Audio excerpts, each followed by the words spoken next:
Fasting and praying sio kwamba ni sisi tumeianza, ni jambo limekuwa la msingi tangu kuumbwa kwa dunia hii. Tunaposoma Biblia zetu tunapata kwamba katika kitabu cha Mathayo 4 unaposoma, Yesu alienda changwani, na alipokuwa pale changwani aliweza kufunga kwa siku 40 mchana na usiku. Kwa sababu gani? Alijua kwamba atakuwa katika hali ya majaribu na mwovu shetani atamjaribu, na akajua kwamba kupitia kwa uwezo na nguvu zake yeye mwenyewe hangeliweza kusimama bila kupata msaada kutoka kwa nani? Kwa Baba yake aliye juu mbinguni. Kwa hivyo tunaambiwa kwamba tunapoomba na kufunga inakuwa ni njia moja ambayo tunafaa kuiweka iwe katika maisha yetu tunapoishi ulimwenguni humu. Ni kwa sababu gani? Inafanya mahusiano yaliyo mema na ya karibu kati yetu na Mungu muumba wetu. Pia tunaambiwa kwamba tunapoomba na kufunga inakuwa ni njia moja ya kutuweka na kuwa na mwelekeo ulio sahihi na thabiti tunapotafuta uso wa nani? Uso wa Mungu. Pia tunaambiwa kwamba tunapoomba na kufunga inakuwa ni njia moja ya kutuinua kiimani na hata kutupa msimamo katika hali ya kimaisha kama wanadamu, self control. Kwamba pia tunapoomba na kufunga inakuwa ni njia moja ya kukua kiimani. Pia tunaambiwa kwamba tunapoomba inakuwa ni njia moja ya kufungua milango katika maisha yetu kulingana na matarajio tulio nayo kama wanadamu. Pia inaweza kuwa kuna changamoto tunazopitia katika maisha yetu, kwamba kuna hali ambayo sio ya kawaida.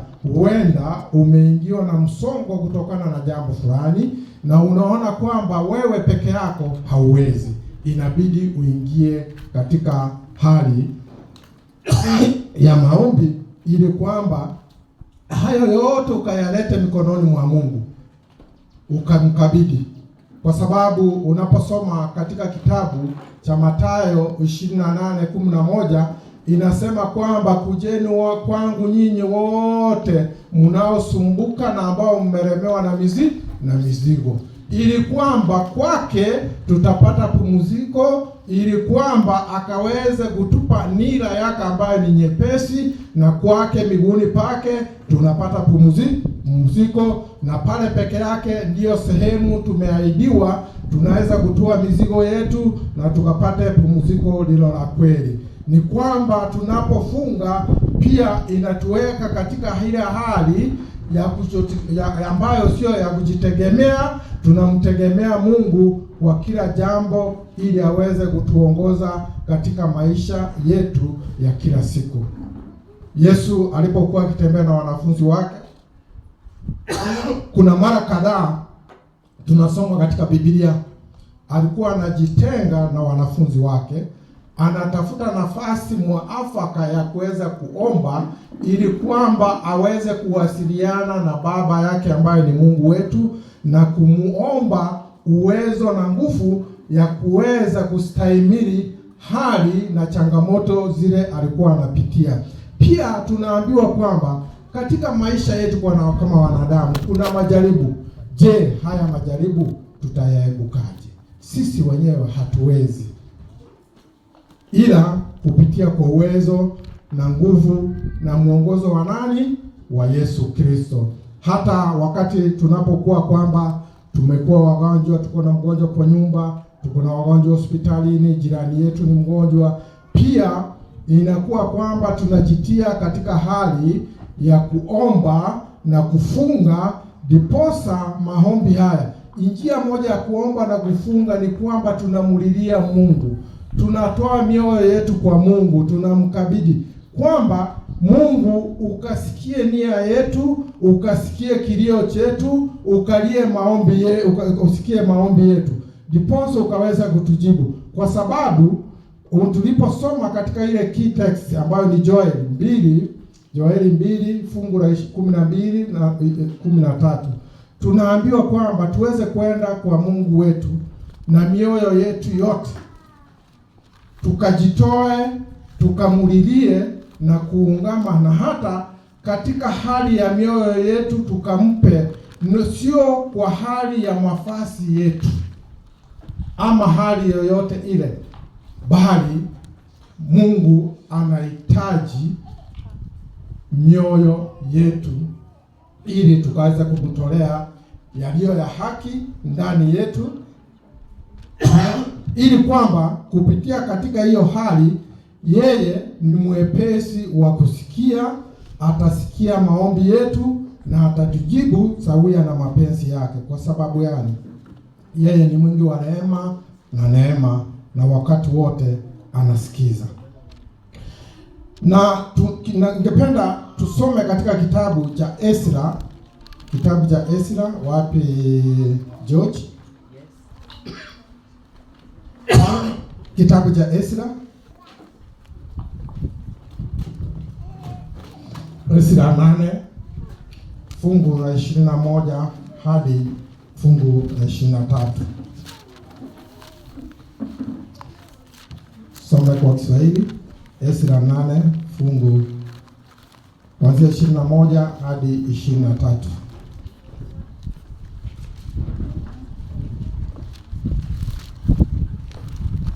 Ezra 8 21 hadi 23. Biblia inasema hivi. Biblia inasema, ndipo nikaamuru kufunga hapo penye mto Ahava, hapo kwenye mto Ahava, ili tupate kujinyenyekeza mbele za Mungu, na kutafuta kwake njia iliyonyooka, kwa ajili yetu sisi wenyewe, na kwa ajili ya watoto wetu, na kwa ajili ya mali yetu yote. Basi achia hapo. Huyu ni Ezra alipokuwa akiwa na wana wa Israeli. Tunaposoma fungu hili tunakumbuka kwamba Ezra wakati huu walikuwa katika nchi ya ugenini, na kwa wakaamua kwamba waweze kwenda katika sehemu fulani ya mto kwa sababu ya yale waliokuwa wanafanya nini, wanapitia kimaisha.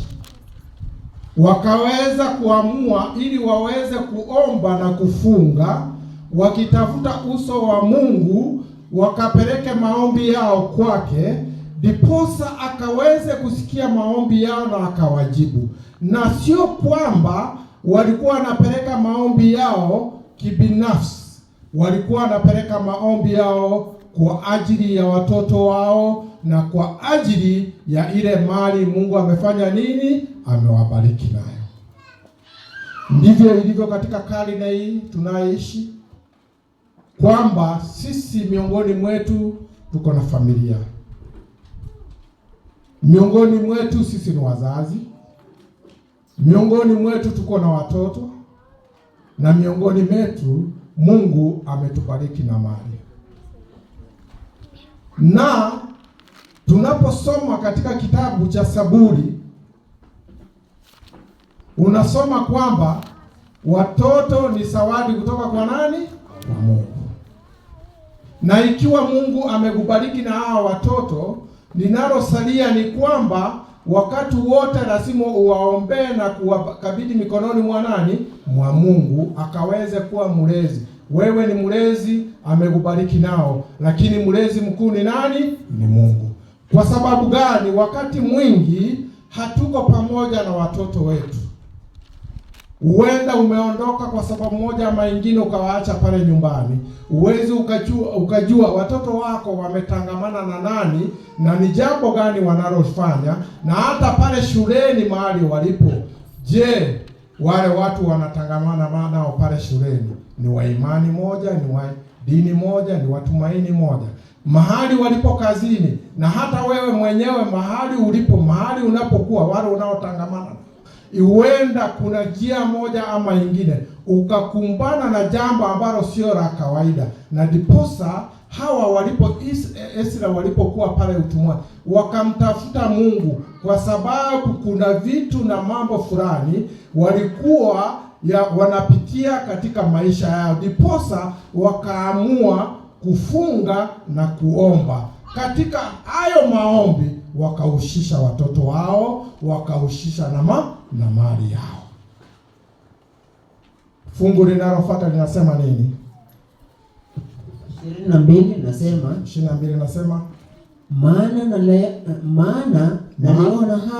maana naliona haya kumwomba mfalme kikosi cha askari na wapanda farasi, na kumwomba kiongozi kikosi cha nini? Cha askari na wapanda nini? Na wapanda farasi. Ili kutusaidia juu ya adui njiani, ili kutusaidia kwa ajili ya adui njiani. Kwa maana tulikuwa tunasema na mfalme,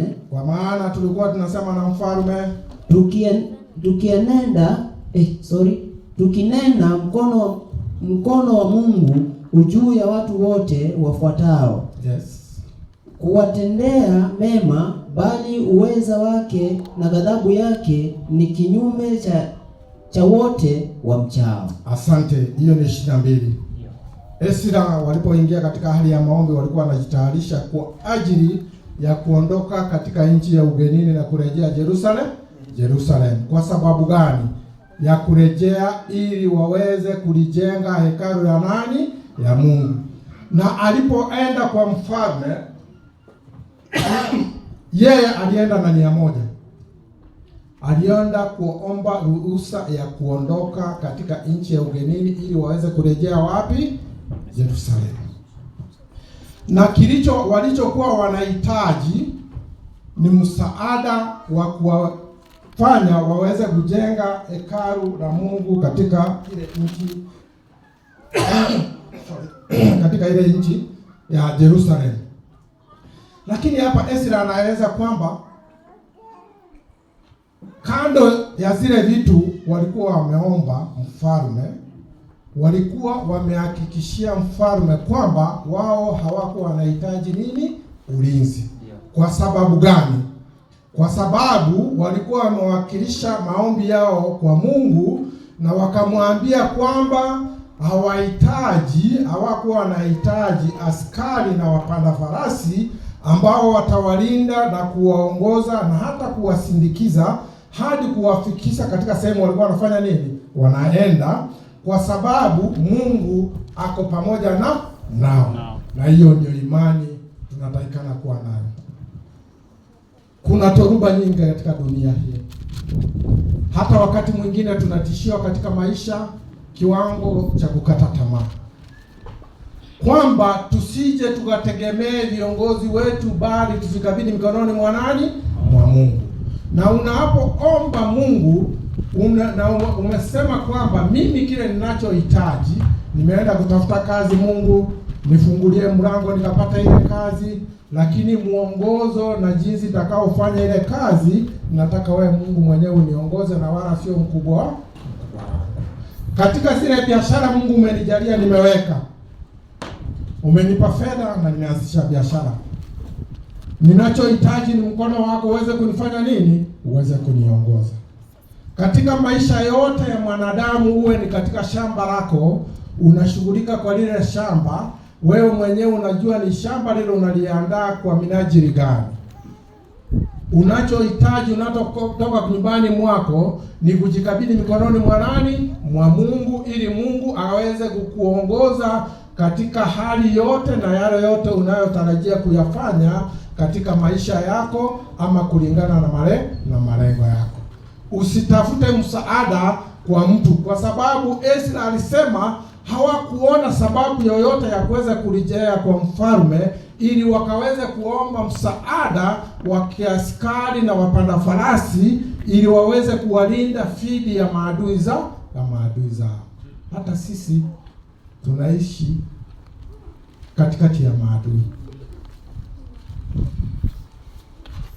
Hatari zinazokondolea macho ni nyingi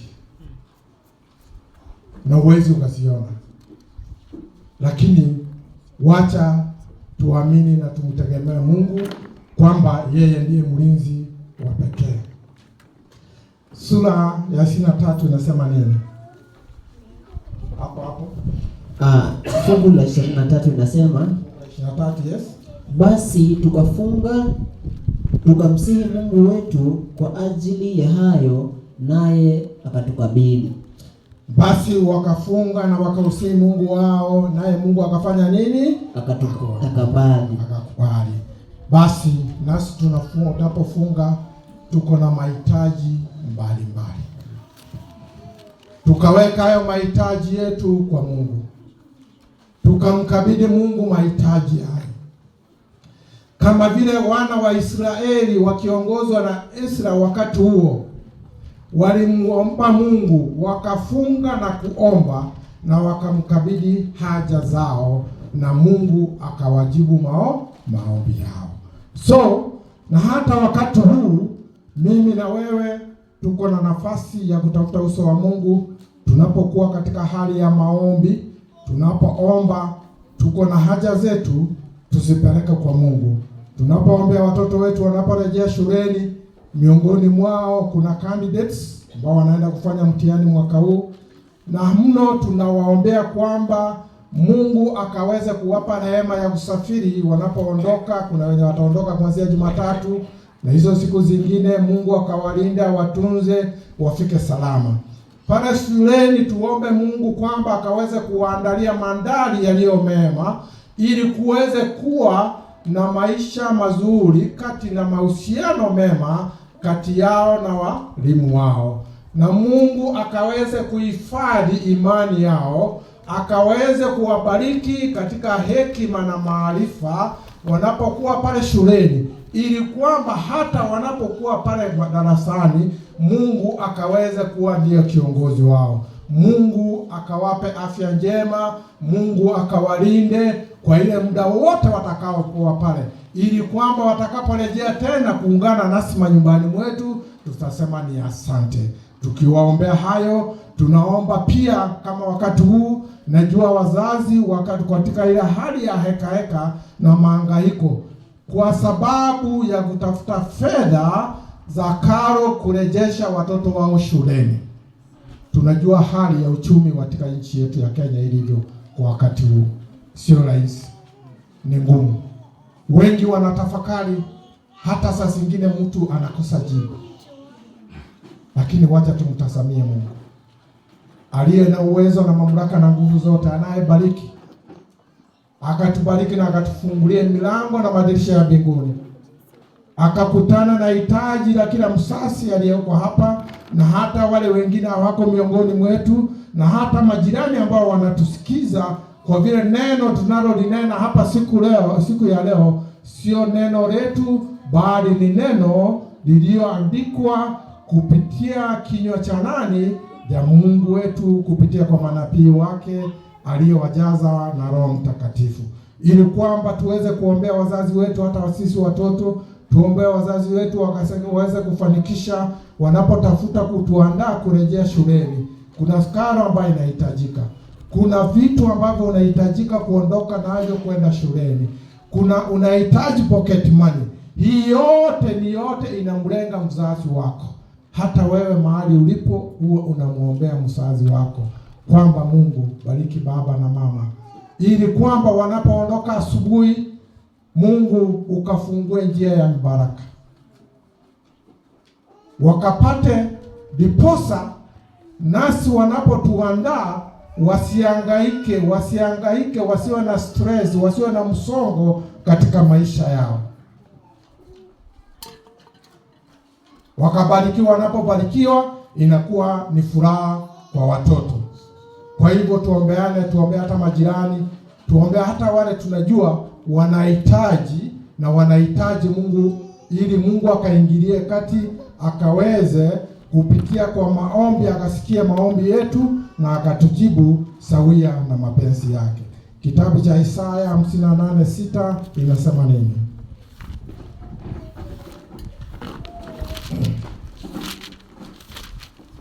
Isaya 58:6.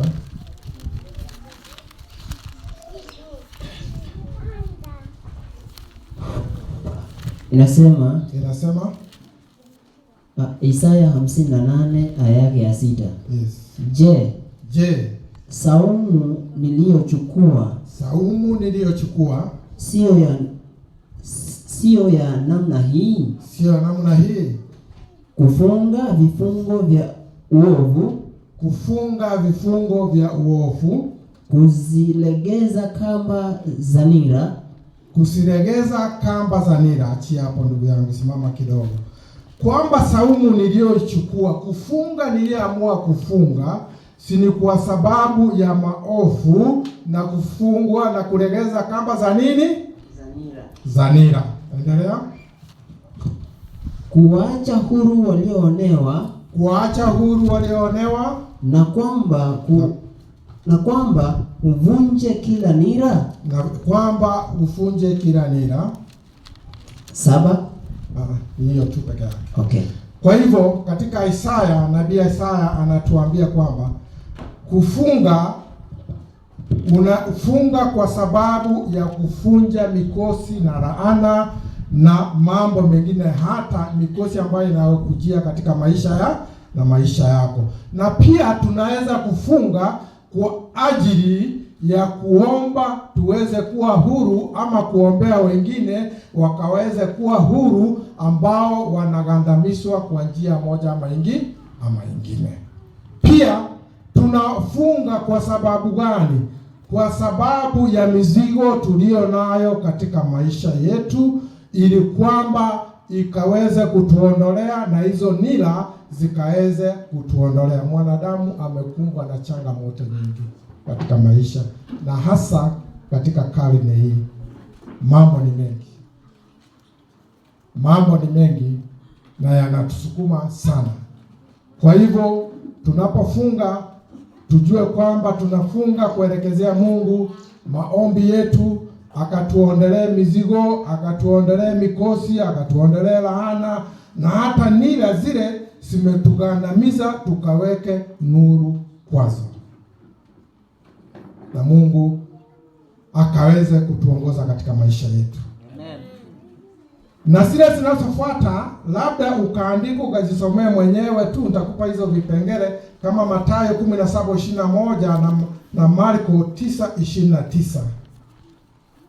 Mathayo 17:21 na Marko 9:29.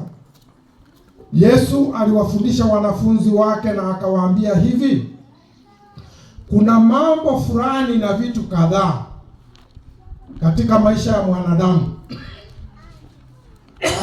havitawezekana na haviwezi vikaondoka ila tu kwa njia ya maombi na kufunga. Kwa hivyo nasi tuweze kujifunza jinsi ya kuingia katika maombi na kufunga, ili kwamba hata mambo yanayotusumbua katika maisha yetu, mambo mengi tunayoyapitia, kupitia kwa maombi na kufunga tukaweze kufunguliwa na kaweze kutuondokea, tukaweze kuwa huru. Na ndiposa unaposoma katika kitabu cha Matendo ya Mitume 16, ukianzia 16 hadi 40, inaongelea juu ya Paulo na Sila walipokuwa wamepelekwa gerezani, wakaamua kumulilia Mungu. Katika usiku wote waliimba nyimbo, na hata wale wafungwa wengine wakashtuka. Ni jambo gani lililofuatia? Kukatokea na tetemeko la ardhi lililofungua milango na hata likafunja zile minyororo waliokuwa wamefungwa nazo, wakawa huru na wakaondoka gerezani. Ndivyo ilivyo sisi pia, tukiomba katika hali ya kweli na kwa imani, uhuru ulio kweli utokao kwa Mungu tutaupata kwa uwezo wa Mungu. Amen. Na hata Peter aliposhikwa, unaposoma kitabu cha Matendo 12 kuanzia 5 hadi 11, kinaongelea maisha ya Petro aliposhikwa, akapelekwa gerezani, akafungiwa pale. Wenzake walienda wakajifungia katika nyumba ya mmoja wao, wakawa na maombi, na walipokuwa katika hali ya maombi, ilipofika usiku wa manane, malaika wa Mungu akaja akamfungua Petro kutoka pale gerezani, na akamfungulia milango na akamsindikiza hadi katika lile jumba. Maombi yalikuwa yanafanya nini? Yanafanyika.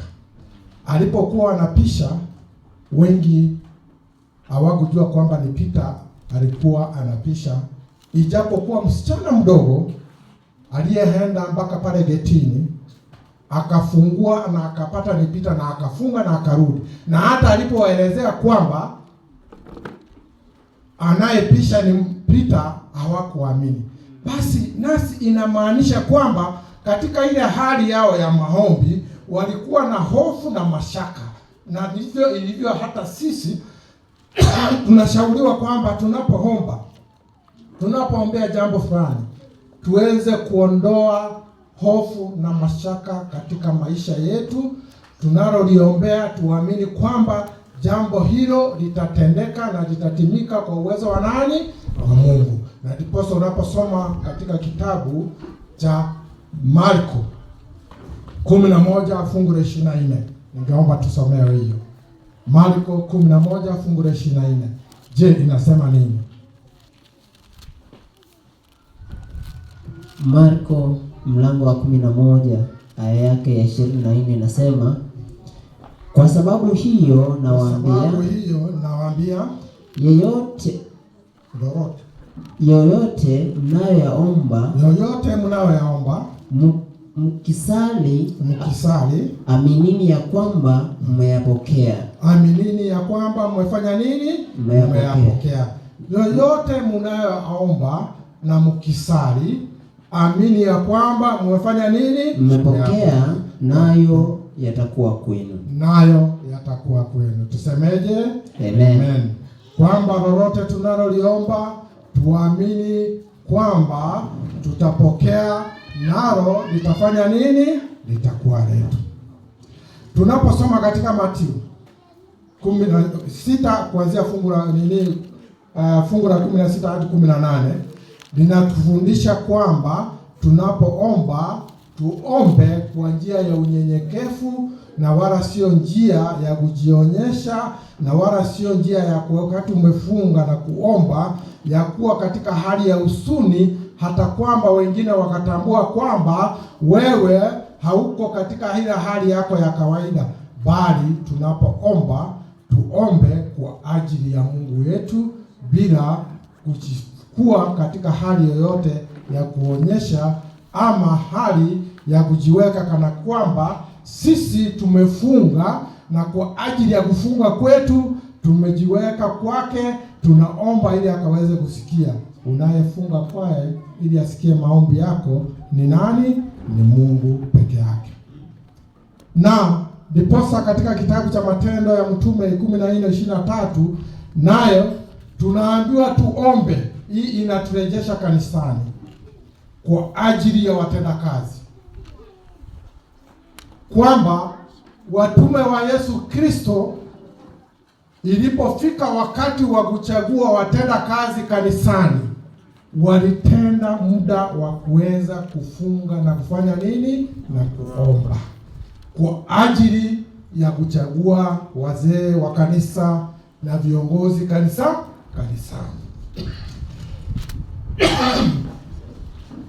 Hiyo ndio jambo tunatakikana tujifunze sana, kwamba katika kazi ya Mungu sio kazi ambayo tunaweza kufanya kwa njia ya kiholela, bali ni kazi inahitaji kufunga na kuomba, ndiposa Roho Mtakatifu akaingia ndani ya mioyo yetu na akaweza kutupa utambulisho wa ulio wa kweli, kwamba wale watu ambao tutakao kuchagua kwa ajili ya utendazi wa kazi yake, sio kupitia kwa njia yoyote ile, ama kwa vile ni ndugu yangu, ni dada yangu, ni rafiki yangu, ni mtu wa ukoo wangu, bali niweze kuongozwa na nani? Na Roho Mtakatifu. Na tutakapowachagua katika njia hiyo, Mungu mwenyewe watakapowekewa mikono, Mungu atawapa nafasi na kuwasaidia na hata kuwaongoza kupitia kwa Roho Mtakatifu kutenda kazi yao kwa njia ya haki na ukweli na utimilifu. Tunaposoma katika kitabu cha Kutoka 14 fungu lake ni 28, hii inaongelea juu ya Musa alipokuwa mlimani akienda kukutana na Mungu kwa ajili ya kuamuliwa aandike zile amri 10 za nani? Za Mungu. Musa alifunga pale mlimani, tunaambiwa katika maandiko, kwa siku 40, mchana siku 40 na usiku siku 40, bila kula chochote na wala kunywa maji. Ndiposa Mungu akaweza kumpa uwezo na mamlaka ya kuweza kuandika zile amri zake 10 alizoletea wana wa Israeli. So inadhihirisha kwetu kwamba katika hali yoyote ile ya imani, katika maisha yako kama mwanadamu na kama Mkristo, unapojikabidhi mikononi mwa Mungu katika jambo lolote unalotaka kulitenda, ufunge na kuomba katika hali ya haki na kweli, katika roho na kweli, Mungu atatujibu na yote itatimika, na yote tunayoyaomba tutapokea na yatakuwa yetu. Kwa hivyo tuweze kumwabudu Mungu, tuweze kumwabudu Mungu katika imani iliyo ya kweli, kumtafuta katika roho na kweli. Tumwabudu Mungu wetu hata tunapokuwa katika hali ya maombi, tunapokuwa katika hali ya kufunga. Tufunge tukiwa na madhumuni na malengo ya kwamba Mungu ndiye atakayetuongoza. Mchana tutaangalia faida 10 tunazozipata tunapokuwa katika hali ya maombi na kufunga.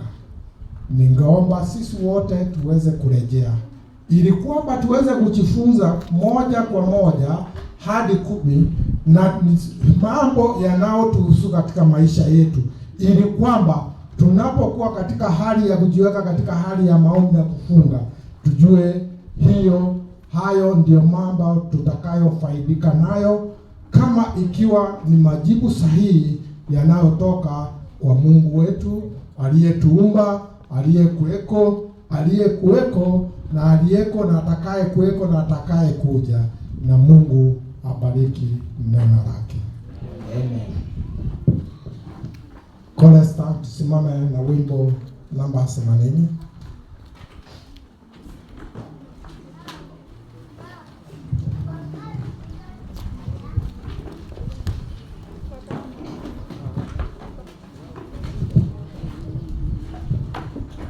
Tusimame, song number 80. Tupe moto wa uhai, sing. Tupe moto wa uhai, uliowaka zamani, uliowaongoza juu wazee watakatifu.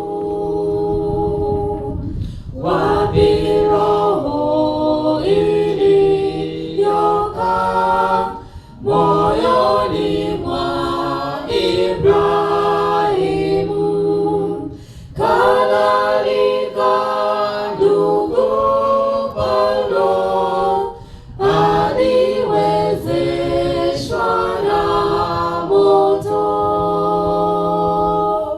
Neema yako haina nguvu siku hizi sawa kama wakati wa Musa, Ayubu na wa Eliya.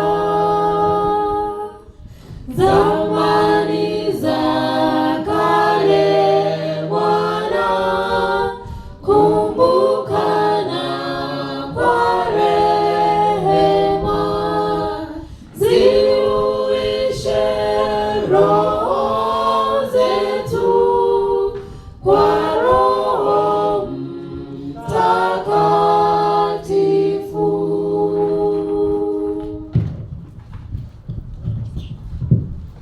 Tuombe. Our kind and loving Father in heaven, we give you glory and honor. Father, we have come to you this afternoon after we have heard your word as you have spoken to us. We have come to you with our whole hearts, full of gratitude and awe. And we surrender our souls of each and every person in this house of yours, God, this afternoon. The young and the old. That God who knows the desire of each and every one of us. That God, you meet with each and every one of us at our point of needs. Give us, God, discerning heart, contract hearts, God, that God, you may be able to teach us your word. We trust it and we believe in it. That you are the only Savior in our life. God, you created us in your own image and likeness. That God, even this world as we live, we cannot find peace anywhere other than you, in you, Jesus Christ. You gave us a promise, and a promise that God, you will give us the Holy Spirit. And through this Holy Spirit, we'll be able to lead and guide us in all obstacles, challenges, trials, and temptations we are facing in this world. There are some, God, who are going through harsh and cruel experiences in life. How, God, we ask that you intercede for them. Jesus Christ, we come to you calling upon your mighty name, because you are crucified on the cross because of our sins, who are your never sinner. You redeemed us after paying the price on the cross, the price that we could not be able to pay. And today, as we stand here, God, at your feet in humbleness, may your mercy and the grace be upon each and every one of us. We pray for all families presented here, and for those who did not get an opportunity to be here today and worship, that God, you lay in their homes, lay in their houses. We surrender and commit all the parents who are here, God, as they are in the mood of preparing the children to go back to school. We know the economy of Kenya, our country, is very harsh, is very cruel, not friendly at all. But because we trust in you, God, as you have said in the book of Mark 11:24. That whatever we ask from you, we believe that we have received it and we own it. May it happen to each and every parent here, to each and every child here, God. That God, let no any child remain at home because of lack of school fees or any other requirement. And even these children, God, we commit them unto your able hands. We pray for the journey mercies. For the entire period they will be at school, let them be your ambassadors. Fill them with your Holy Spirit, God. Keep them away from the bad companies and influences. That God, you may lead and guide them always. That you grow them into maturity of inheriting your kingdom. We know that those God candidates who did their exams and they are waiting for the results. I know in 2 weeks' time from now, God, we are going to have the results. How we pray that as they compile those results, God, may your favors be upon each and every child in this church. That at the time those results come out, God, we'll stand to praise you, to give you praises, to lift your name up and up, God, to sing songs of praises unto you, God, because you have done marvelous to their results. For those who are in different institutions, in the colleges and the universities, God, we commit them unto your able hands. That God, you be with them. Protect them wherever they are. As they interact and mingle with the people of different faiths, God, may you protect their faith. Be with each and every one. We pray for our neighbors, God. They have been so good to us, so supportive and very cooperative. We pray that may your blessings and favors be upon them and give them good health, Father. Meet them at their point of need. You make provision of providence in their life, God. Father, as we break now and as we continue with the prayers and the fasting on this day, Father, we ask that you be with us. May your Holy Spirit guide us and lead us. And for those, because of their conditions of health, will not allow them to continue prayers and they will break for a while to have something that will sustain them, God. Father, you be with them. Be with us, lead us and protect us. And God, guide us the entire year until we see another year, 2027. For we pray, believing and trusting in the mighty name of our Lord Jesus Christ. Amen. May the grace of our Lord Jesus Christ and the love of God and the fellowship of the Holy Spirit be with us now and forevermore. Amen.